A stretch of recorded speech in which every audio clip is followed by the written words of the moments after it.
Хорошо оперативно сработали службы. В этот день у нас была там авария, да, на 3 селах электричества не было. Службы сработали хорошо, энергетики наши, МинЖКХ, культурная программа была обеспечена. В общем-то, сработали все в целом. Спасибо большое, так вот нам всегда бы выборы проводить. Начиная еженедельное совещание, председатель правительства выразил благодарность присутствующим за организацию и проведение муниципальных выборов на высоком уровне. Единый день голосования в Ингушетии прошел без всяких нареканий. Далее продолжили уже согласно повестке дня. Первый вопрос – ход отбора граждан, пребывающих в запасе на военную службу по контракту и подготовке к осеннему призыву. Заместитель военного комиссара республики Мурат Аушев рассказал, что гражданам, заключившим контракт, предоставляется единовременная выплата от Министерства обороны в размере 195 тысяч рублей, 100 тысяч рублей от властей региона. Кроме того, ежемесячное довольствие от 204 тысяч рублей. Земельный участок под индивидуальное жилищное строительство, статус ветерана боевых действий и другие социальные льготы и гарантии и требования к кандидатам остаются те же: возраст от 18 лет и годность к военной службе по состоянию здоровья. В республике продолжается работа по отбору граждан на военную службу по контракту. Задание на отбор кандидатов составляет 668 человек, выполнено 34%, отобрано 231 человек. Совокупное задание с марта до сентября составляет 391 человек, отобрано 231. Медицинская и социальная реабилитация, лекарственное обеспечение, психологическая помощь, санаторно-курортное лечение, персональное адресное сопровождение гражданина. Все эти функции на себя взяла новая структура «Защитники Отечества». Фонд стал для участников СВО и семей погибших бойцов первым пунктом, где могут решить проблему. Более 130 обращений. Для нашего региона это неплохая цифра. Более 80 обращений уже удовлетворено. Но, естественно, очень много. Каждый день к нам приходят потоки людей, которым нужна просто консультация. Они просто приходят и спрашивают, а чем вы можете помочь, а вот на что нам рассчитывать. Это и члены семей участников СВО, это, вот, допустим, погибшим к нам не членам семей погибших к нам не приходится приходить, потому что мы их обслуживаем адресно. Мы уже составили списки в самом начале нашей работы, и наши социальные координаторы выезжали к ним на места и узнавали у них, что им необходимо.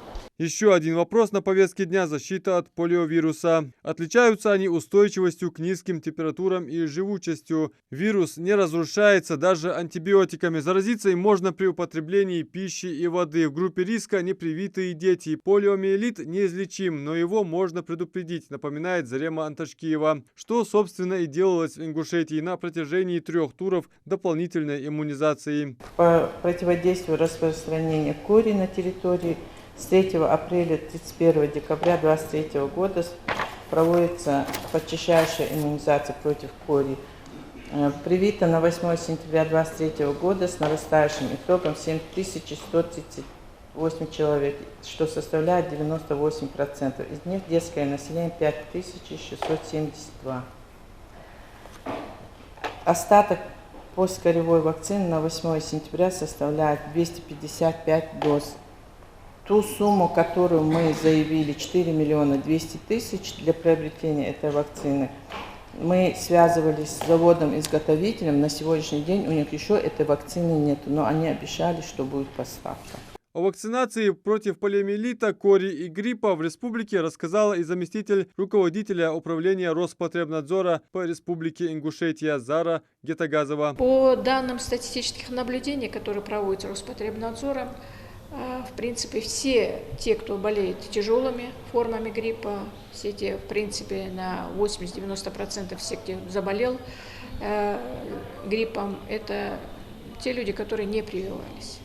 Прививка, она практически, еще раз хочу сказать, до 90% дает защиту от гриппов.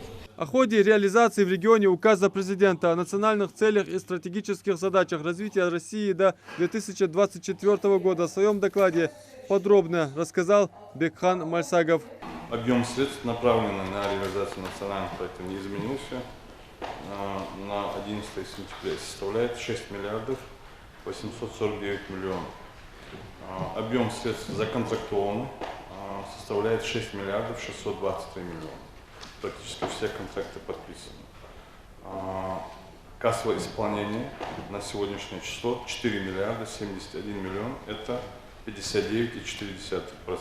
По 3 минуты именно столько дается каждому докладчику. Ахмед Лалахоев рассказал о ситуации по водоснабжению населенных пунктов республики. Со слов министра энергетики и жилищно-коммунального хозяйства, на прошедшей неделе отмечалась стабилизация в вопросе водоснабжения, но этим утром случился порыв центрального водовода Сунжа-Малгобек.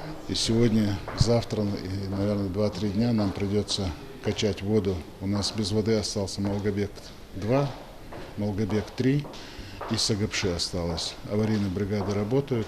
На аварии с утра там большой порыв. Скорее всего, из-за оползня земли так заметно было, что земля там потрескалась и пошла. А в остальных районах вода есть. Залина Льянова отметила, очень насыщенная неделя выдалась и для Министерства культуры региона. Ингушетия принимает участие в ежегодном фестивале «Мир Кавказу» в городе Черкесск. 15 сентября также состоится юбилейный концерт, посвященный 30-летию филармонии имени Ахмета Хамхоева. С 15 по 17 сентября в Ставрополе пройдет фестиваль культуры и спорта народов Юга России. На фестивале «Кавказские игры» там будет участвовать несколько ведомств. Ну, прежде всего, это Минспорта, конечно, Министерство культуры, Минсельхоз будет представлять свою продукцию. Это будет не ярмарка, это будет как бы демонстрация. А также мы будем демонстрировать, Миннац будет участвовать и будет демонстрировать ингушскую кухню. Для всех желающих тогда могут подойти, попробовать. Также мы привлекли к работе местную диаспору в Ставропольском крае, они тоже будут нам помогать во всем этом. Обсудили на совещании и готовность к проведению в Ингушетии отборочного этапа международного фестиваля «Белая трость» среди субъектов СКФО для слабовидящих детей. Это не только развлекательное, но и социально адаптивное мероприятие. Отборочный этап фестиваля с участием почетных гостей пройдет в Сунже 15 сентября. Адам Мережков, Султан Булгучев, Новости 24.